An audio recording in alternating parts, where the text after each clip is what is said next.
नमस्कार. श्रीमद भगवद्गीता हे नाव ऐकल्यावर आपल्या डोळ्यासमोर येतं ते गहन तत्वज्ञानाचे एक असं भांडार जे मानवी जीवनातल्या प्रत्येक समस्येवर उपाय सांगतं. चला तर मग या शाश्वत ज्ञानात जरा डोकावून बघूया. कधीकधी असं होतं ना की मन खूप गोंधळलेलं असतं आणि पुढचा मार्गच दिसत नाही.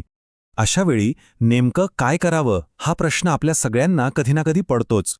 आणि गंमत बघा, हाच प्रश्न गीतेच्या अगदी केंद्रस्थानी आहे. चला जरा कल्पना करूया. 5,500 वर्षांपूर्वीचं कुरुक्षेत्राचं रणांगण. 2 प्रचंड सैन्य एकमेकांसमोर उभी ठाकली आहेत. आणि ह्याच रणधुमाळीत एका महान योद्ध्याच्या मनात मात्र एक वेगळंच वादळ घुंगावत होतं. तर आपला पहिला भाग आहे रणांगणावरील संकट. अर्जुनाच्या याच निराशेच्या क्षणी खरं तर गीतेचा जन्म झाला, त्या संकटावरचा एक रामबाण उपाय म्हणून. तो महान योद्धा होता तरी कोण? अर्जुन. पण त्याच्यासमोर त्याचेच नातेवाईक, त्याचेच गुरुजन उभे होते आणि त्यांच्यावर शस्त्र कसं उचलायचं याच एका विचाराने तो पुरता खचला होता. ही गोष्ट फक्त अर्जुनाची नाहीये, ही गोष्ट आहे आपल्या प्रत्येकाच्या मनातील भीती आणि शंकेविरुद्धच्या लढाईची. आणि अशा अत्यंत कठीण प्रसंगी अर्जुनाचा सारथी आणि सखा भगवान श्रीकृष्ण पुढे आले. ते फक्त देव म्हणून नाही, तर एक मार्गदर्शक, एक मित्र म्हणून. त्यांनी अर्जुनाला जे कालातीत ज्ञान दिलं तीच आहे श्रीमद भगवद्गीता. आता वळूया दुसऱ्या भागाकडे, युद्धातून निर्माण झालेलं ज्ञान. आणि गीतेचं सगळ्यात मोठं वैशिष्ट्य काय माहितीये? हे ज्ञान कुठल्याशा शांत आश्रमात नाही, तर थेट रणांगणावर दिलं गेलंय. गीतेमध्ये आहेत तब्बल 700 शक्तिशाली श्लोक, आणि यातला प्रत्येक श्लोक म्हणजे जणू काही ज्ञानाचा एक अथांग सागरच आहे. आणि हे 700 श्लोक विभागलेले आहेत 18 अध्यायांमध्ये, जे आपल्या जीवनाच्या प्रत्येक पैलूवर प्रकाश टाकतात.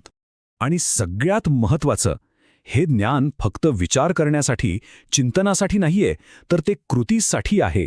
रणांगणावरचं हे मार्गदर्शन आपल्या प्रत्येकाच्या जीवनातल्या संघर्षासाठी आहे. आता बघूया तिसरा भाग, सामर्थ्याचे 3 स्तंभ. तर मग गीतेची मुख्य शिकवण काय आहे? गीता आपल्याला 3 असे शक्तिशाली स्तंभ देते जे जीवनातल्या कोणत्याही आव्हानावर मात करण्यासाठी पुरेसे आहेत. त्यातला पहिला आणि सगळ्यात महत्त्वाचा स्तंभ आहे स्वतःला ओळखा, म्हणजे आत्मज्ञान. आपलं खरं स्वरूप काय आहे हे आधी समजून घ्या. ममैवांशो जीवलोके जीवभूतः सनातनः. ह्या श्लोकातून गीता काय सांगते?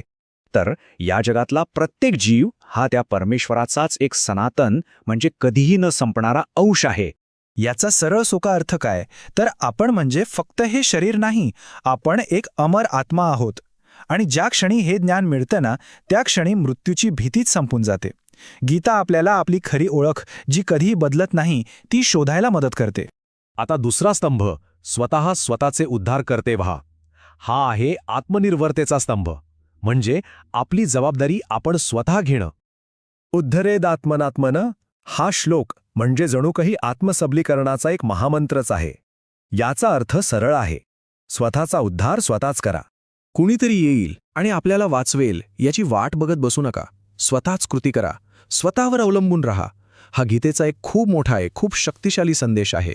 आणि आता तिसरा तितकाच महत्त्वाचा स्तंभ, भीतीवर विजय मिळवा, म्हणजे निर्भयता. कारण गीतेनुसार निर्भयता हाच सगळ्या सद्गुणांचा पाया आहे. अभयम सत्वसंशुद्धिया हा श्लोक निर्भयतेला सर्वोच्च स्थान देतो. इतकंच नाही, तर गीतेत जे 36 दैवी गुण सांगितले आहेत ना, त्यात निर्भयतेला सेनापती म्हटलंय. विचार करा, हे किती इंटरेस्टिंग आहे. गीता सांगते की एकदा का भीती संपली की बाकीचे सगळेच चांगले गुण आपोआप वाढीला लागतात. ती आपल्याला कोणत्याही आव्हानाला सामोरं जाण्यासाठी निर्भय बनवते. चला आता वळूया चौथ्या भागाकडे, परमात्म्याकडे जाण्याचा मार्ग. आता हे ज्ञान तर मिळालं, पण त्याचा खरा फायदा करून घेण्यासाठी आपला दृष्टिकोन, आपला ॲटिट्यूड कसं असायला हवं ते पाहूया. यासाठी ना एक खूप सुंदर उपमा दिली जाते. असं म्हणतात की गीता एका गायीसारखी आहे. आता बघा, जर आपण वासरासारखं अगदी नम्रतेने आणि प्रेमाने तिच्याजवळ गेलो तर आपल्याला काय मिळेल? ज्ञानाचं अमृत, म्हणजे दूध. पण जर आपण गोचिडासारखं गेलो तर आपल्याला रक्तच मिळणार. म्हणजे सगळा खेळ आपल्या मानसिकतेचा आहे. आपण ठरवायचं की गीतेतून काय घ्यायचं. आणि गंमत म्हणजे हे ज्ञान मिळवण्यासाठी आपल्याला कुठे लांब जायची गरजच नाही. गीता स्पष्ट सांगते, सर्वस्य चाहम हृदि सन्निविष्टो. याचा अर्थ या विश्वाचा निर्माता आपल्या स्वतःच्या हृदयातच बसलेला आहे. त्यामुळे हा सगळा शोध बाहेरचा नाही, तर आतला आहे. आणि आता आपण आलो आहोत शेवटच्या 5व्या भागाकडे, सर्व काळासाठी एक मार्गदर्शक. चला आता गीतेचा हा जो अद्वितीय आणि कधी न संपणारा वारसा आहे त्यावर एक नजर टाकूया. एक खूप खास गोष्ट माहितीये का? गीता हा जगातला असा एकमेव ग्रंथ आहे ज्याची जयंती साजरी केली जाते. यावरूनच तिचं आपल्या समाजातलं जिवंत आणि आदरणीय स्थान किती मोठं आहे हे दिसून येतं. गीतेने अर्जुनाला त्याच्या रणांगणावर लढायला शिकवलं, त्याला तयार केलं. आता वेळ आहे आपण विचार करण्याची की आज आपलं रणांगण कोणतं आहे, आपले स्वतःचे आंतरिक संघर्ष कोणते आहेत. कारण त्या लढाईसाठी गीता आजही, आत्ता या क्षणीही तितकीच उपयुक्त आहे.